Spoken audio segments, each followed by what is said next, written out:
Tata, très heureux de vous retrouver pour cette seconde émission déjà de l'année 2024. Cela fait 50 ans qu'il nous observe dans notre vie de tous les jours, pas par voyeurisme, non, mais par passion de l'analyse de ce que nous sommes en tant que groupe, que collectivité, et si j'ose dire, en tant que peuple. Depuis les années 70, il nous a vus dans tous nos états, heureux, tristes, révoltés, passionnés, festifs, revendicatifs, et j'en passe. Et à chacune de ces séquences, ou presque, il a commis un livre pour nous dire ce qu'il tirait de tout ça. Bonsoir André Lucrèce. Bonsoir. Bonsoir et merci de me recevoir. Alors je le disais, vous êtes un grand observateur de ce que nous sommes. Oui.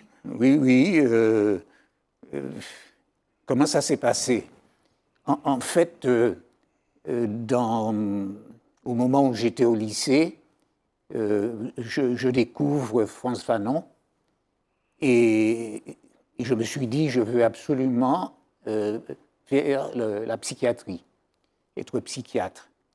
Et puis je me rends compte que finalement, il faut passer par la médecine, les 7 ans de médecine, et puis finalement, je suis plutôt un littéraire.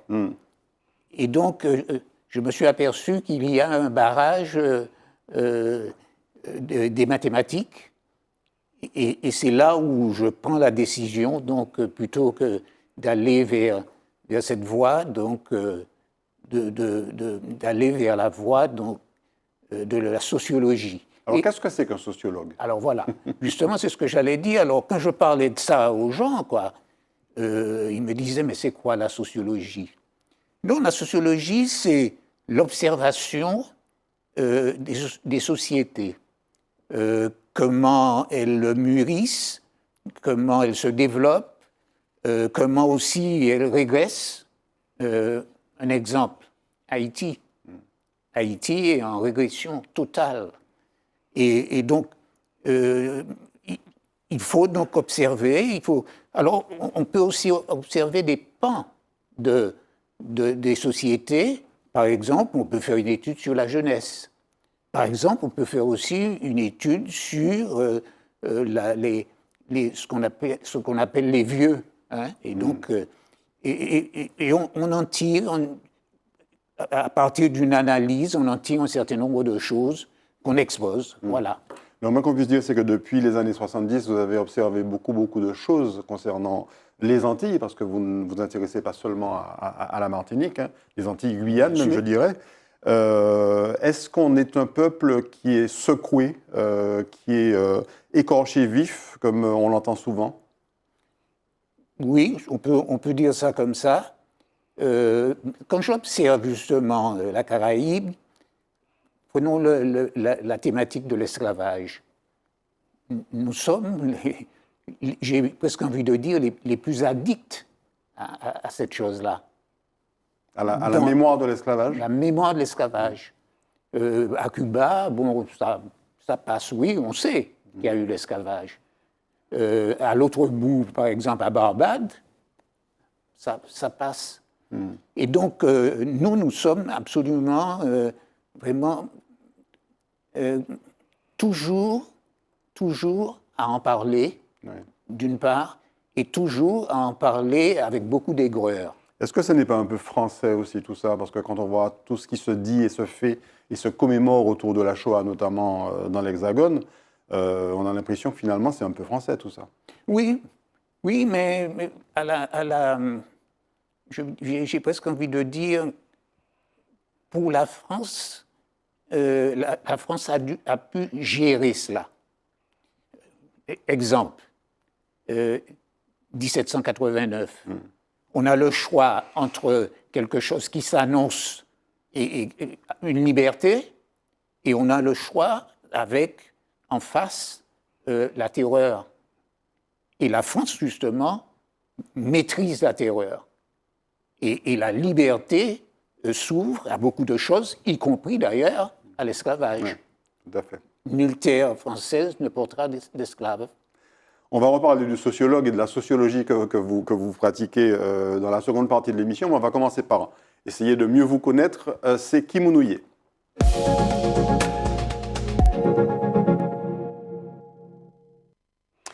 André Lucrèce Kimounouye? Ben écoutez, bon, le fils de mon père et de ma mère, mon grand-père aussi, et mes grands-pères, qui ont été des gens absolument fabuleux. On parlera peut-être de Jules Lucrèce, Bien sûr. qui a écrit la première histoire de la Martinique. Et puis, bon, mes parents aussi, qui ont été des gens très aimants. Hein. J'en parle comme ça parce que j'ai été très surpris d'un certain nombre de personnes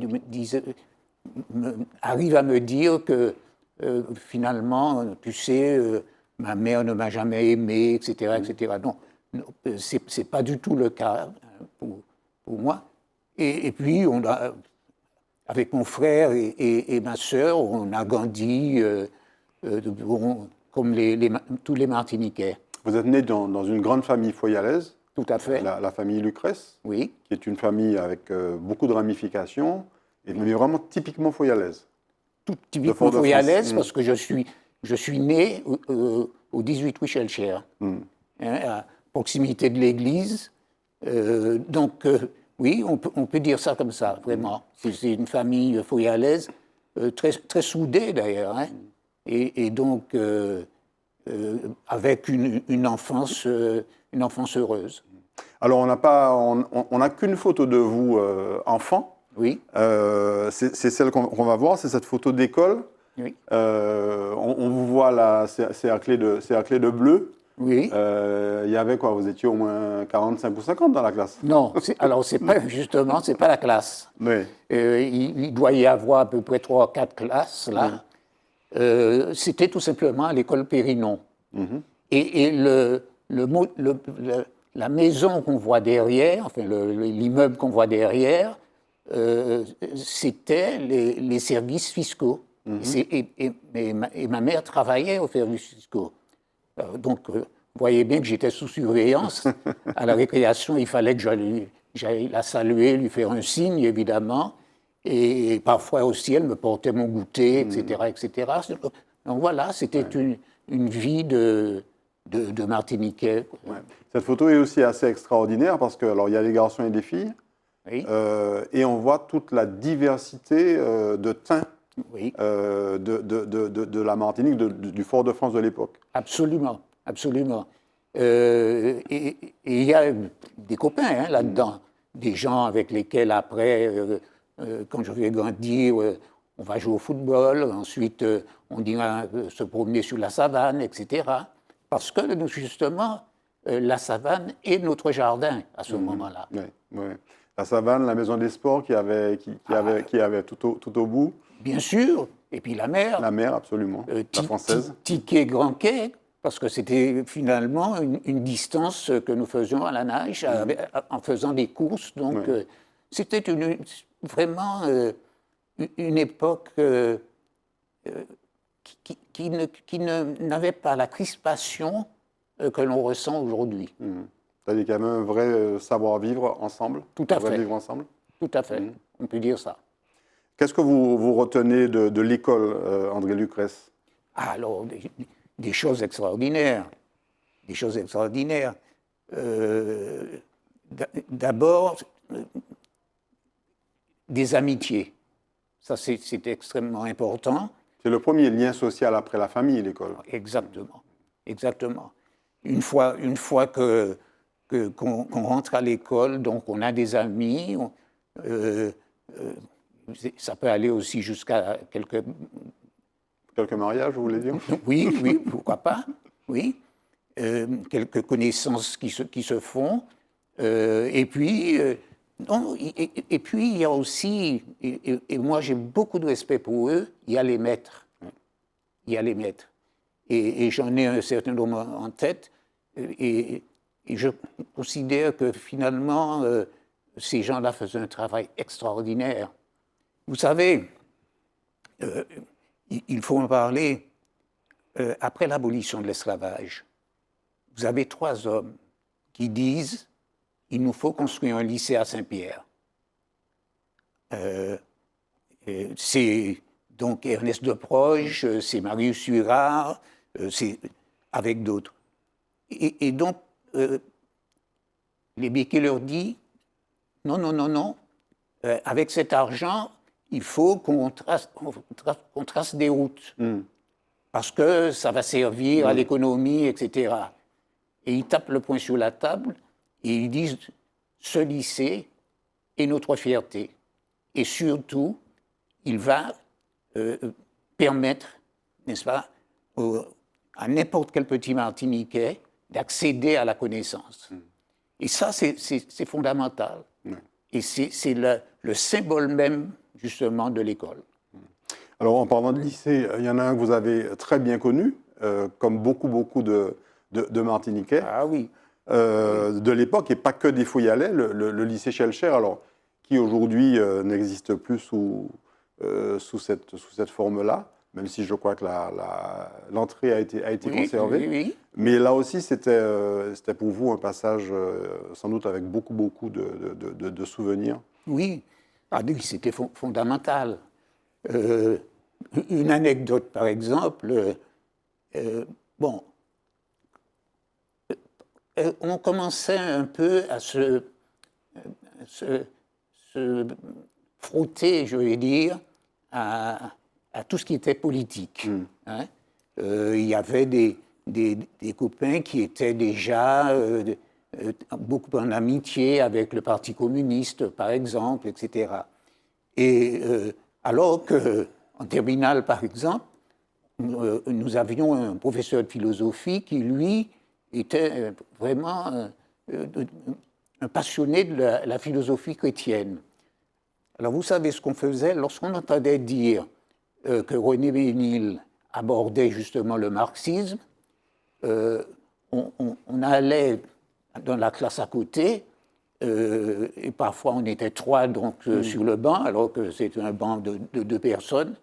Et René, avec beaucoup d'ironie, disait « Mais on dirait que ma classe est un peu étendue aujourd'hui, etc. etc. » Et donc, mais nous étions passionnés.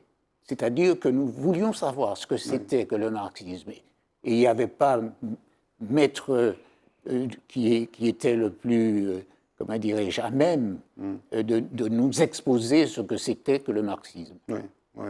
Le lycée Schellcher, c'était aussi la rencontre avec beaucoup de ceux qui allaient devenir des grands hommes et des grandes femmes de Martinique. Ah oui, tout à fait. Tout à fait. Tout à fait. Et je crois que le président Marie-Jeanne avait un projet, c'était de mettre un certain nombre de noms qu'on connaît, de célébrités, etc., qui étaient passés par le lycée Schellcher. Et je crois savoir qu'il y aura un livre aussi qui va paraître là-dessus. C'est vraiment un monument, mais un monument en matière scolaire, lycée Schellcher. Et vous n'avez pas fait toute votre scolarité au lycée Schellcher. Je crois que vous avez connu aussi un lycée parisien. Tout à fait. Qu'on va voir ici, le lycée Rodin. Oui. Et là, c'était donc la poursuite de vos classes secondaires ou alors c'était déjà le début des études? Non. C'était, j'étais en première au lycée Rodin et c'était quelque chose de très nouveau pour moi. Le lycée Rodin, c'était Paris. Hein, c'est à Paris, oui. C'est dans le 13e à Paris. D'ailleurs, Aimé Césaire n'habitait pas très loin du lycée Rodin. Et donc, là, effectivement, donc j'ai heureusement représenté la Martinique avec de bons résultats, en tout cas. Oui. Et pourquoi est-ce que vous êtes parti à ce moment-là Mais c'était, vous savez, ce qui se faisait quand vos parents étaient fonctionnaires. Hein, vous aviez droit à la possibilité donc, de vaquer pendant une année. Et donc, j'ai suivi mes parents. Donc, c'est pour ça que j'ai été inscrit au lycée Rodin à Paris. Alors, on n'a pas de photo de vos parents, mais vous en avez parlé. On a la photo de M. Jules Lucrèce, tout à fait, qui est votre grand-père. Parlez-nous de lui. Un homme, à mon avis, extraordinaire, mais je précise que je ne l'ai pas connu. Je ne l'ai pas connu parce que il est mort 4 ans donc avant ma naissance, Mais c'était un homme absolument extraordinaire. D'abord, il a fait quelque chose qu'on n'attendait pas et qu'on réclamait. Une histoire de la Martinique. Oui, on va voir d'ailleurs la couverture du livre, de ce livre édité aux Presses universitaires de France, c'est bien ça? Ce qui est extraordinaire d'ailleurs, hein, que de le faire au PUF, comme on appelle aujourd'hui, Presse universitaire. Et que vous avez réédité d'ailleurs. Tout à fait. C'est véritablement, on peut le dire avec un terme d'aujourd'hui, c'est un ouvrage collector. Tout à fait. Oui, parce que quand je passais dans les rues, mes cousins et moi, c'était la même chose. Les gens nous disaient, mais est-ce qu'on peut acheter encore le petit livre vert? Alors, à force de demandes, finalement, la famille Lucrèce s'est dit, mais on va ressortir le livre. Et c'est aujourd'hui encore, si vous voulez. Alors, les nouvelles générations n'ont pas connu cela. Oui. Mais ceux qui sont là et qui ne l'ont pas ou qui l'ont prêté, comme ils me disent, eh bien, ils réclament d'avoir le petit livre vert. Et c'était la première histoire de la Martinique écrite par un Martiniquais. Tout à fait, tout à fait, tout à fait. Après viendront d'autres historiens, mais là, c'est la toute première. Et c'est en plus quelque chose de très, comment dirais-je, avec beaucoup de précision. Hein. Ouais. C'est pas quelque chose qui est allé, qui s'est fait, qui s'est construit à la va-vite. C'est vraiment un travail, un grand travail, et les gens ont apprécié, ils se sont appuyés là-dessus aussi, donc un certain nombre de fois. Et puis, on a parlé tout à l'heure de la grande famille Lucrèce, on va retrouver cette photo autour de Arsène Lucrèce, Madame Arsène Lucrèce, oui. la pharmacienne, la première docteure en pharmacie, donc docteur femme en pharmacie de la Martinique. Tout à fait. Et on vous aperçoit d'ailleurs là avec la veste bleue. Oui, oui. Et il y a donc tous mes cousins, les petits-enfants aussi. Là, c'est une surprise. Hein. Je ne savais pas que vous auriez trouvé cette... Et il faut le dire, Arsène Lucrèce, notre tante, est morte à 104 ans. Hein? Alors, à l'occasion justement de son décès, j'avais été interviewé par une bon, pourquoi ne pas le dire, oui, par Martinique Première, et j'avais révélé la chose qu'elle m'avait dit en confidence. Tu sais, parce que c'était une demoiselle, et je n'ai embrassé un homme sur la bouche qu'une fois. Hein? Mais elle était formidable. C'est quelqu'un qui, elle aussi, est extrêmement active. Dans sa pharmacie, tout le monde la connaissait au début de la rue Robespierre. Et puis, on va terminer avec un portrait de vous, André Lucrèce, ce très beau portrait qui, en fait, souvent, d'ailleurs, orne vos ouvrages. Qu'est-ce qu'il a de vous, ce portrait ? Mon amour de la mer. Mon amour de la mer et que je tiens de mon père. Vous savez que les Lucrèce avaient une maison donc à Lens-Mitan et mon père prenait un bain le matin, le midi et le soir. Et le soir, ma mère me disait, André, allez dire à votre père que le dîner est servi. Et il sortait de la mer à 8 heures du soir. N'est-ce pas? C'était un passionné. Et moi, j'ai cette passion-là aussi. J'adore la mer. Mais alors, en plus, je vais vous dire, cette photo a été faite par un monsieur qui s'appelle Guida, photographe, mais un photographe connu dans le monde entier. Et cette photo, elle a été faite tout simplement parce que j'avais contribué à un livre sur la nature martiniquaise. Voilà. Et on vous retrouve là, tel que vous êtes aujourd'hui, avec quelques années de plus, bien sûr, mais avec le fameux book que vous avez, c'est en mémoire de qui? C'est en mémoire de Marx? C'est en mémoire de qui? Non, c'est comme ça. En fait, pendant mes études, En France, j'ai laissé pousser une barbe, voilà. Très bien, ben on va parler du sociologue maintenant dans la rubrique Matinique.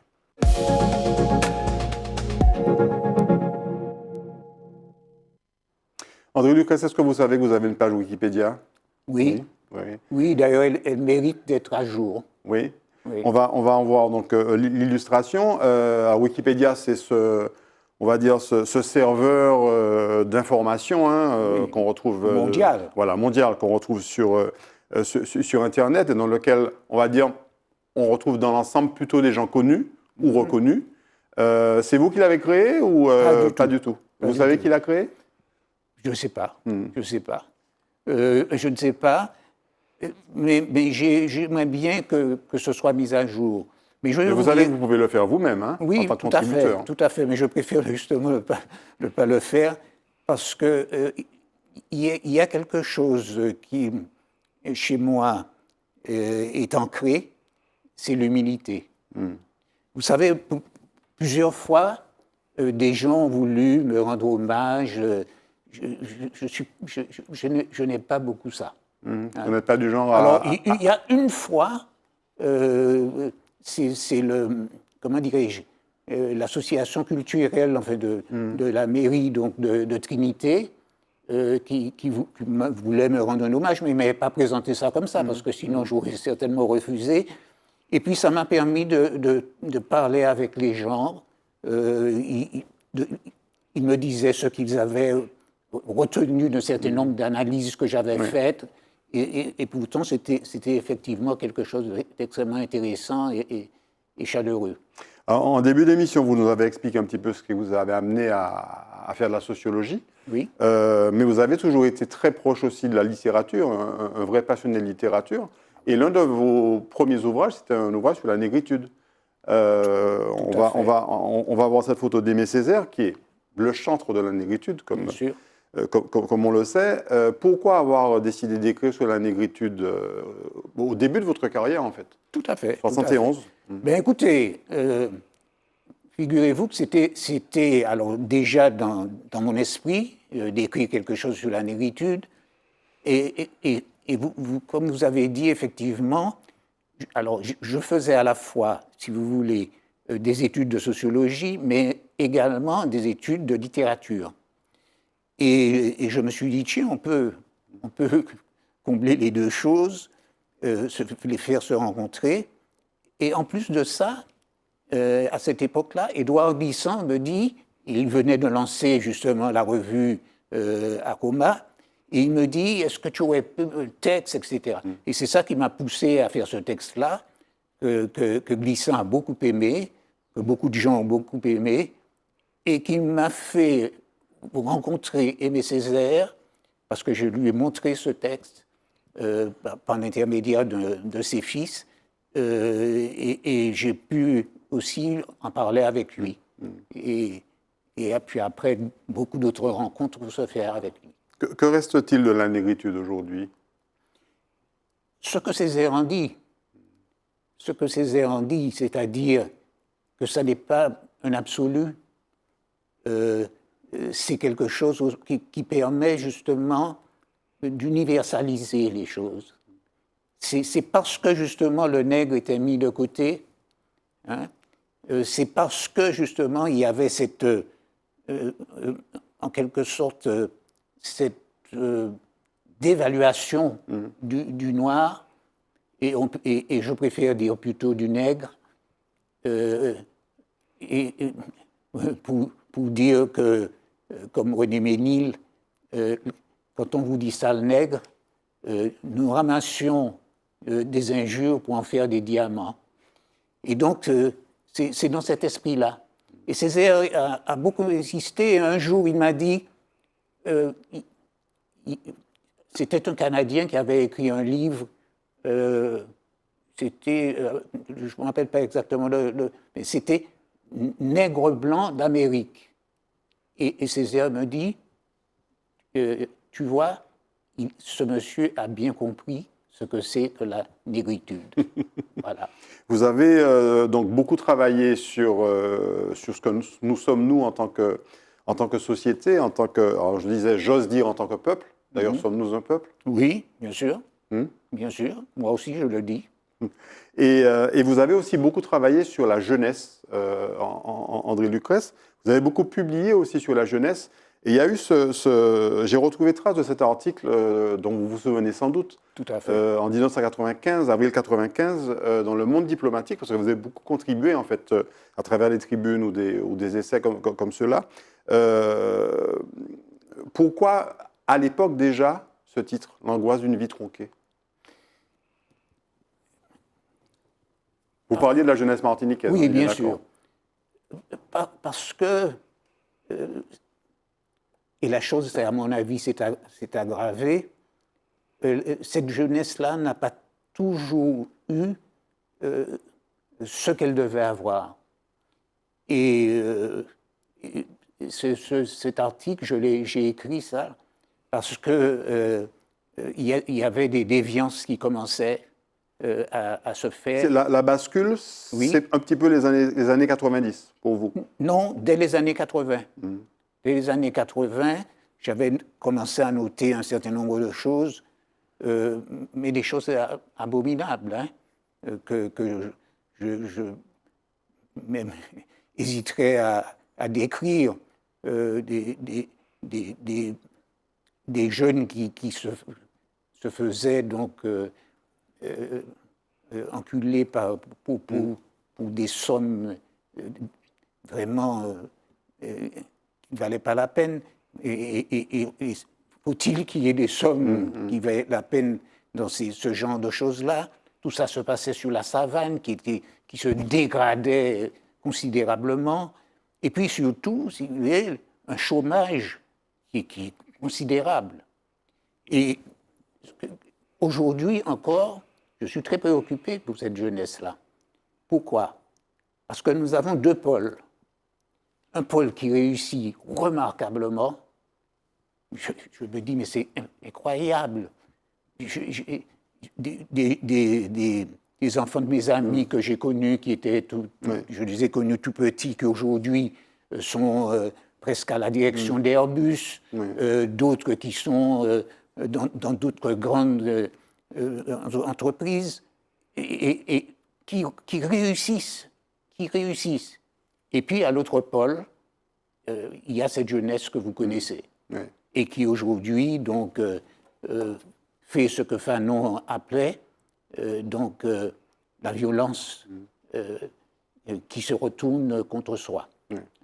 Et donc, tout ça, c'est extrêmement préoccupant.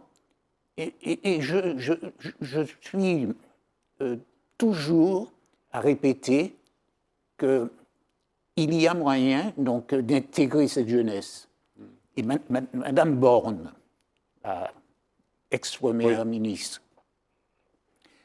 son grand œuvre a été de lancer un grand, comment dirais-je, une grande fonction qui insérerait donc un certain nombre de jeunes par l'apprentissage. Et je me dis, mais pourquoi pas ici? On ne peut pas laisser ça seulement à la gendarmerie. Hein?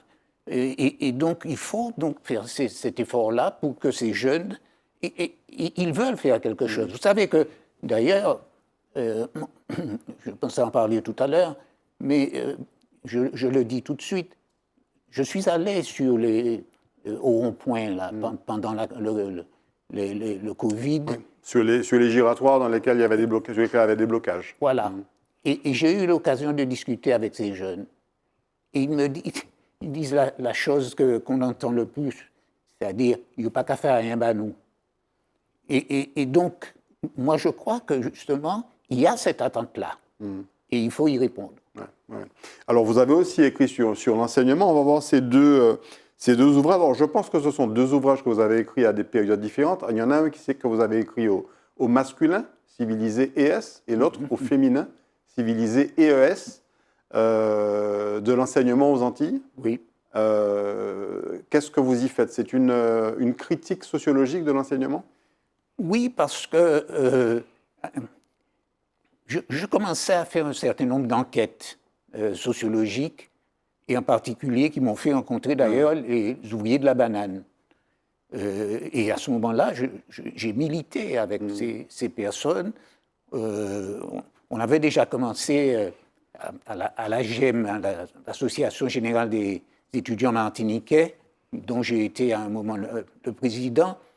On avait commencé déjà, si vous voulez, à nous intéresser à faire des écoles pour les gens qui donc avaient des enfants et qui étaient des gens humbles, quoi. Et là, je me suis rendu compte que finalement, notre école produisait un certain nombre de personnes qui étaient quasiment analphabètes. Et c'est pour ça que j'ai écrit ça. Oui. Et pourquoi civiliser au masculin d'abord et ensuite au féminin? Non, je pense que c'est une erreur. Ah, c'est une erreur. Purement et simplement. Donc c'est le même ouvrage qui a été réédité. Tout à fait, tout à fait. Et pourquoi? Donc le terme énergumène, c'est justement ces personnes qui, selon vous, sont un peu perdues, sont un peu en perdition? Oui, non, c'est-à-dire qu'ils sont considérés énerguménos. C'est un mot grec pour dire justement celui qui ne réussit pas, et celui qui n'avance pas, et celui qui fait n'importe quoi, un énergumène en quelque sorte. Et c'est ça, civilisé d'un côté et énergumène de l'autre. Pour passer de l'un à l'autre, il faut justement passer par l'école. Et c'est ça que j'exigeais justement de l'école. Vous avez aussi donné de nombreuses conférences, André Lucrèce. On va voir cette photo, c'était en Guyane avec un club service. Vous êtes aux côtés de Michel Monguideva. Elle traitait de quoi cette conférence, vous vous souvenez? Alors, tout à fait. Non, alors voilà ce qui s'est passé. Le même club service, finalement, à la Martinique, m'a demandé une conférence sur l'analyse. C'était le Rotary, c'est ça? C'était le Rotary, mais je crois bien. Et alors. Donc, ou le Lions Club, enfin, c'est oui, l'un d'entre eux. Hein. Je pense que c'était pas le Rotary, peut-être, mais enfin, peu importe. J'ai donné une conférence donc en Martinique sur la situation martiniquaise. Mais là, les Martiniquais avaient invité les gens de Guadeloupe et de Guyane. Et l'un des présidents, donc celui de Guyane, a posé la question donc, au président de la Martinique, et si M. Lucrèce venait nous donner une conférence pour analyser justement la situation de la Guyane. Voilà, et j'étais là donc en Guyane, à donner devant une foule énorme d'ailleurs. Hein. La Guyane est très demandeuse, très demandeuse, parce qu'elle est un peu isolée, vous voyez. Donc je suis allé, j'ai donné cette conférence en essayant vraiment de dire quelque chose d'original. La Guyane, c'est pas nous. Oui. La Guyane, c'est autre chose. Vous avez à peu près 12 ethnies. Et ça, c'est évidemment quelque chose d'absolument passionnant à analyser. 12 ethnies, et à l'intérieur de ces ethnies, on a encore énormément de différents peuples, on va dire, également. Vous aimez aussi les symboles, André Lucrèce, cet hommage que vous avez voulu rendre à Aimé Césaire et à Pablo Neruda. Oui. Alors, c'est une œuvre que vous avez conçue, qui a été réalisée par Laurent Valère. Tout à fait. Sur les hauteurs de Dillon. Pourquoi? Elle s'appelle La Porte. Voilà. Alors écoutez, d'abord, c'était une demande donc des gens de Dillon d'améliorer le contexte. Alors on a commencé par mettre des arbres, ce qui est une excellente chose. Je suis un passionné moi-même de la nature. Et puis, il fallait quelque chose de symbolique. Et la belle avenue Salvador Allende, appelée comme ça par Césaire, et finalement,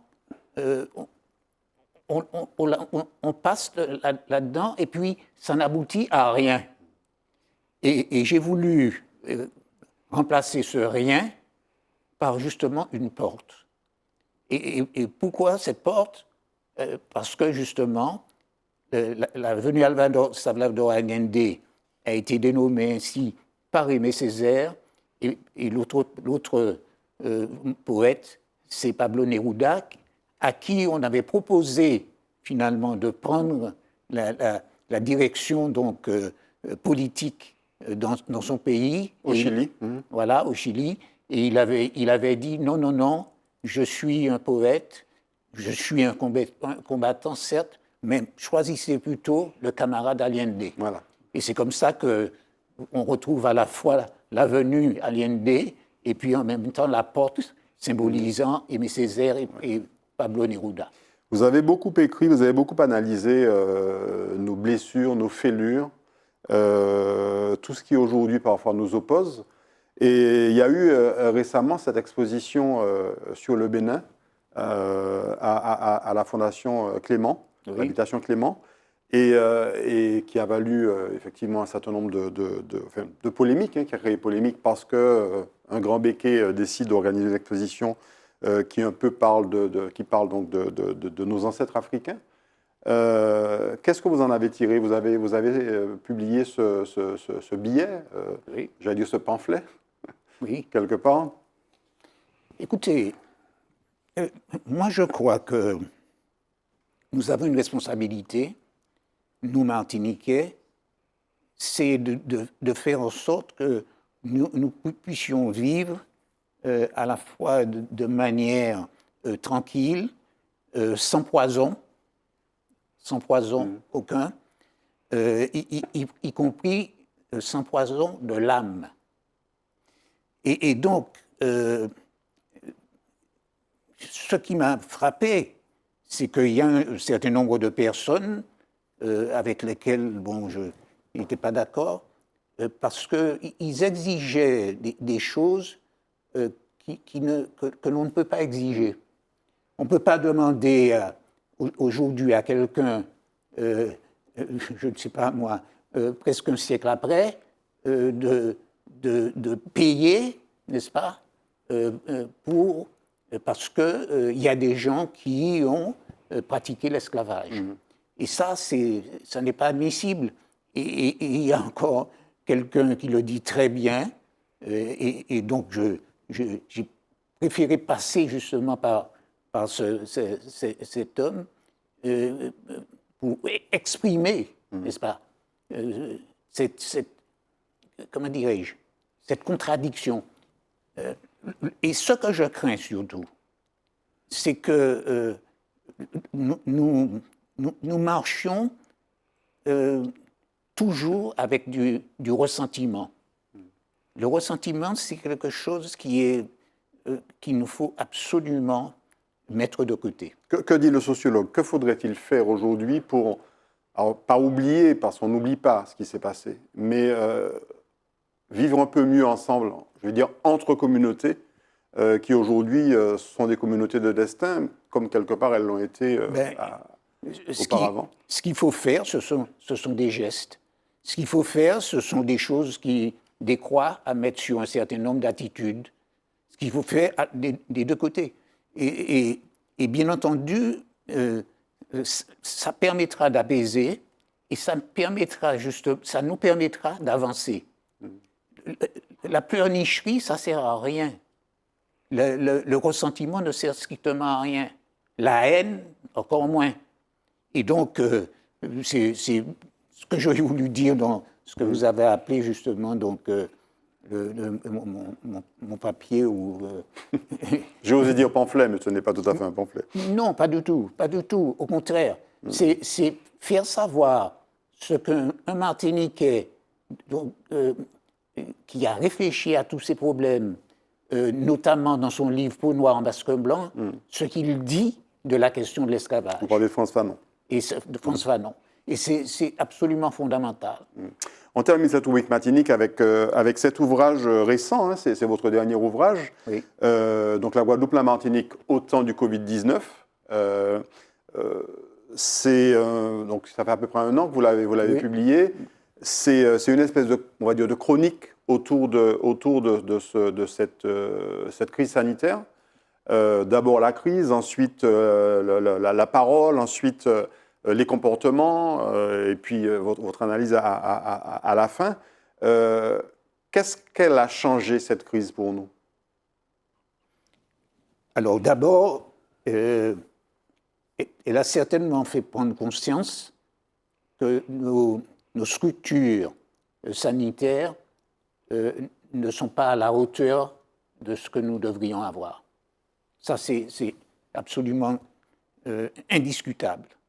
Et là, il faut absolument que la France fasse quelque chose, parce que avec des fonds dont il dispose. Ça, c'est la première chose. La deuxième chose, c'est vraiment la qualité et surtout l'opiniâtreté des soignants à la Martinique. Ça, vraiment, c'est quelque chose d'absolument extraordinaire.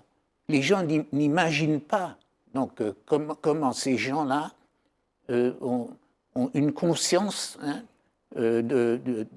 conscience de leur travail, conscience qu'ils ont la vie des gens entre les mains.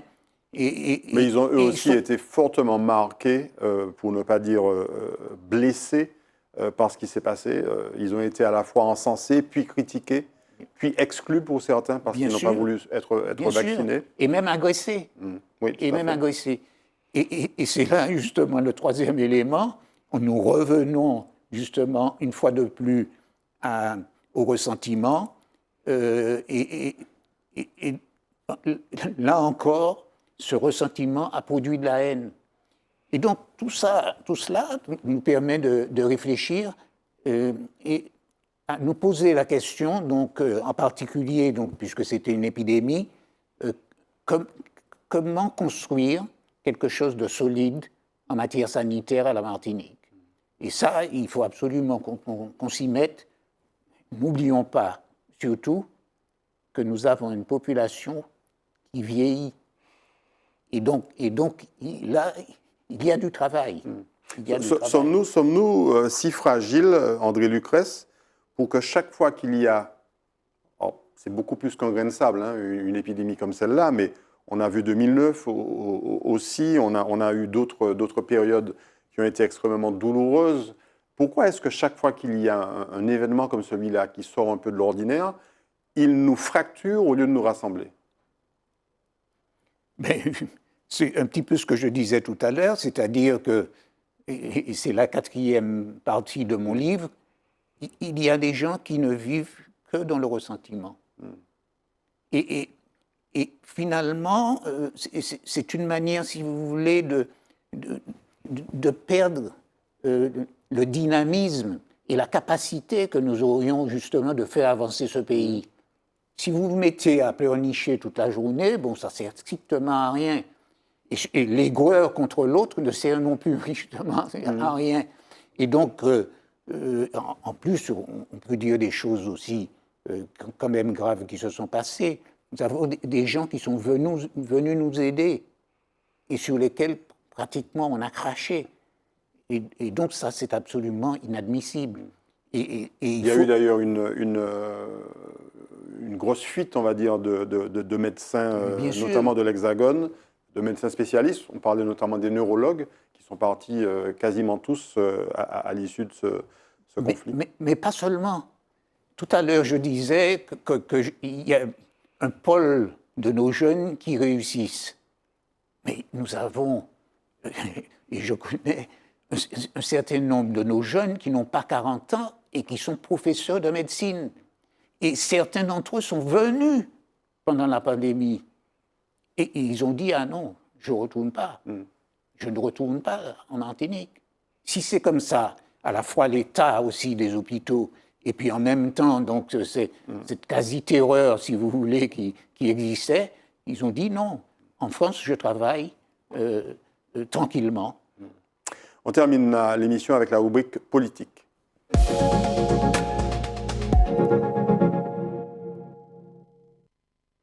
Vous n'avez jamais fait de politique politicienne, André Lucrèce. On vous a dit proche du Parti progressiste martiniquais à une époque. Ah non. Non. La seule chose que je peux vous dire, pour répondre à cette question, tous les partis politiques de la Martinique ont toujours tenté, m'ont toujours demandé d'exposer mon point de vue sur le pays. Et chaque fois. Oui. Et ça continue toujours. Mais jamais vous n'avez été encarté, jamais vous n'avez souhaité représenter un parti quel qu'il soit. Non. Non, parce que je considère que le travail d'un intellectuel, c'est de s'engager, mais de s'engager justement en ce qui peut porter les choses au pays. Et votre politique, ben, c'est entre autres c'est l'écriture. On va vous retrouver là en plein travail, en pleine écriture, en pleine réflexion. Alors on voit que vous êtes entouré de livres, hein, donc vous avez juste l'espace vital qu'il faut pour écrire. C'est une passion, l'écriture, c'est un devoir en tant que sociologue? En tant que sociologue, oui.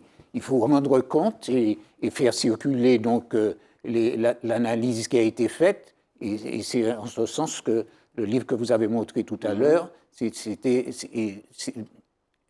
comment dirais-je, a beaucoup circulé, je vous disais, même en Guadeloupe. Oui. Alors, en Guadeloupe, et puis figurez-vous qu'on a même reçu, l'éditeur a même reçu une commande venant de l'Arizona. Aux États-Unis. C'était. Mais non, l'écriture, pour moi, c'est aussi une manière de vivre. De même que je parlais tout à l'heure de la mer, Oui. donc, mais l'écriture, c'est une manière de vivre. Je suis passionné donc d'écrire et comme je vous disais, donc les gens ont tendance, si vous voulez, à focaliser. On peut faire deux choses. Et je suis à la fois sociologue, mais aussi quelquefois je produis donc de la littérature. Et vous avez créé aussi des revues, la fameuse revue Carbet, c'est vous qui l'avez c'est vous qui l'avez créée il y a déjà une bonne trentaine d'années, non? Ah oui.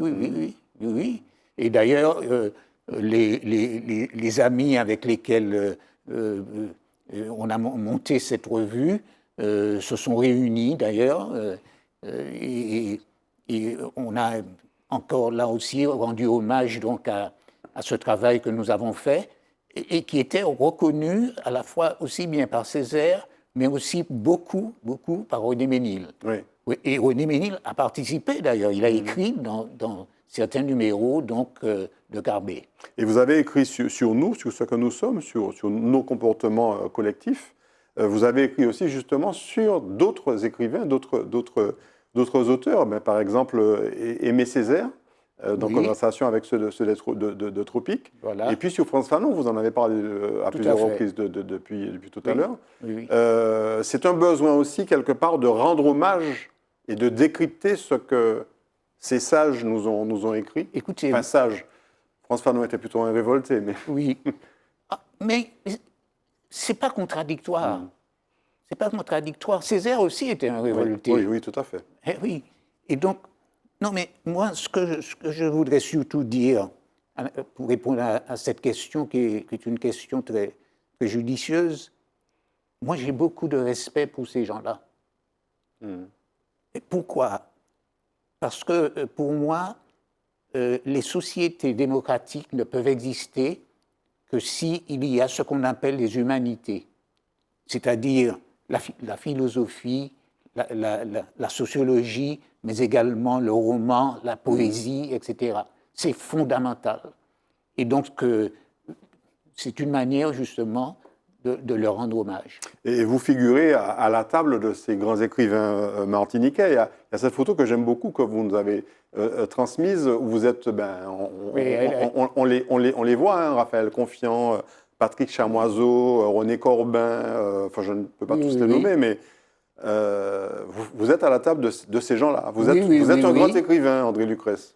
Comment? Vous êtes un grand écrivain. C'est pas à moi de le dire, mais il y a des gens qui le disent, oui. Mais une fois de plus, vous savez, sur ce genre de choses, je cultive l'humilité. Je cultive l'humilité et j'ai déjà d'ailleurs repoussé un certain nombre de choses. Hein. Oui. Par exemple, j'avais proposé de faire un colloque sur Camus et Césaire. et en particulier donc, par rapport à la colonisation. Et on m'avait proposé, on m'a dit, Monsieur Lucrèce, mais on va à ce moment-là vous rendre hommage pour tout ça, pour toutes ces idées, tout ça. Et j'ai refusé. J'ai dit, non, il vaut mieux, comment dirais-je, donner ce symbole à quelqu'un qui venait de décéder, qui était un autre écrivain. Alors, Voilà.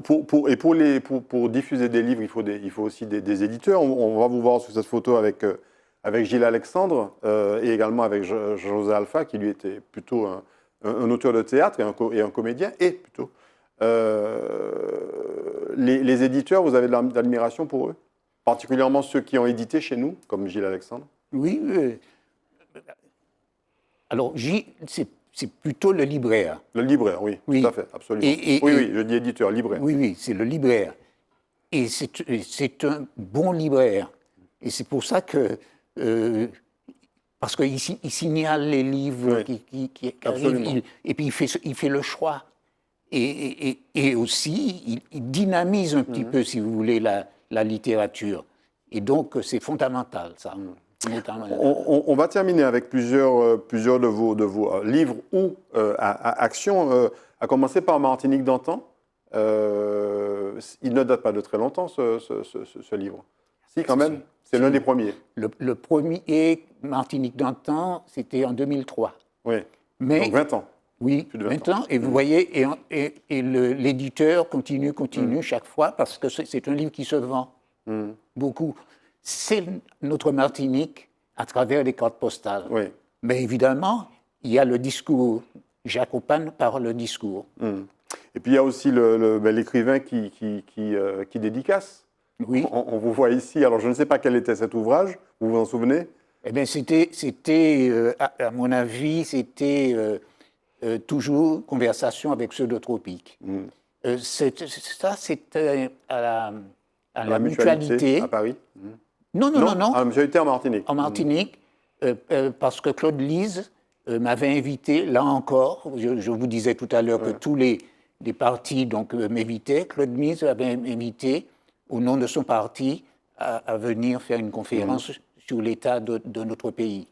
Et puis, vous aimez bien aussi les salons du livre. Vous en avez même créé un, le salon Écriture métis. En effet. Donc, ça devait être autour de 2011, il me semble, ou quelque chose de... Enfin, non, c'était 2009, pardon, ou 2005. Voilà, il y a une vingtaine d'années, 2005. Alors, les amis guadeloupéens sont venus donc à ce salon du livre et ils m'ont dit, André, ça n'a rien à voir avec notre salon du livre. Vous avez fait quelque chose en Martinique, quelque chose de formidable.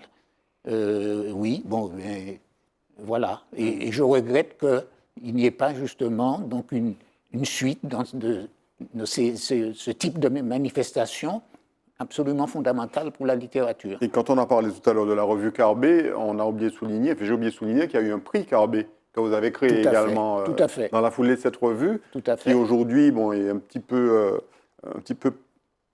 moins visible. Moins visible, oui.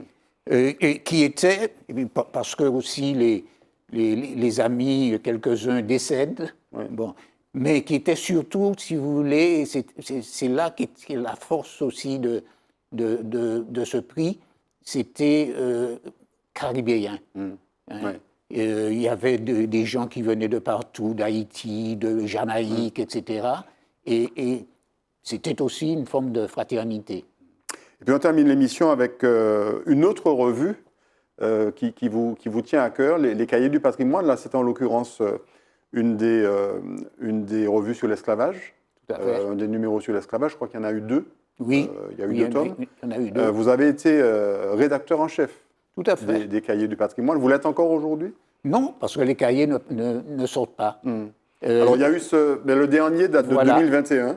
Voilà. C'est un numéro double Tout à fait. qui portait donc sur les marchés, les boutiques et les commerces dans l'antan. On retrouve la Martinique d'antan. Tout à fait. Et vous savez, là-dedans, j'ai un texte qui souligne que au moment, je crois que c'est à peu près au fin 18e siècle, début 19e siècle, nous étions, par rapport à la France, dans les échanges de marchandises, c'est nous qui étions en tête. Et la France vendait beaucoup moins de marchandises que nous vendions de marchandises. Et vous voyez, les choses ont complètement changé et il faut réfléchir là aussi sur tout ça. Vous avez espoir que les cahiers du patrimoine ressortent un jour? Je ne sais pas. Ça dépend de qui? Ça a été, écoutez, ça a été créé par Aimé Césaire, ça a été continué par comment dirais-je, la collectivité. Sous la mandature d'Alfred Marie-Jeanne? Voilà, hein, c'est surtout le président. C'est la région à l'époque. Hein. Oui, c'est ce que je cherchais justement. Dès la région, il avait commencé justement à impulser donc, ce qui avait été créé par Aimé Césaire. Voilà. Et aujourd'hui, donc, on se dit que peut-être que la collectivité territoriale d'aujourd'hui, j'espère, avec Serge Letchimy, va relancer bientôt les cahiers du patrimoine. J'espère. Avec peut-être André Lucrèce comme rédacteur en chef. Ah, vous savez, bon, non, je ne réclame pas ça, parce que je continue de travailler et j'ai encore beaucoup de travail. Merci beaucoup en tout cas André Lucrèce d'avoir retracé votre parcours très riche avec nous. Un sociologue, il n'est jamais à la retraite. Il observe et il travaille toujours. Vous avez raison de dire ça, parce qu'il y en a qui sont très âgés et moi je commence à être aussi un peu âgé. Mais toujours aussi avide de sociologie et d'observation. Absolument, absolument. Merci beaucoup. Merci à vous, chers Isata, de nous avoir suivis. On se retrouve très bientôt pour une prochaine émission. Très bonne journée ou très bonne soirée.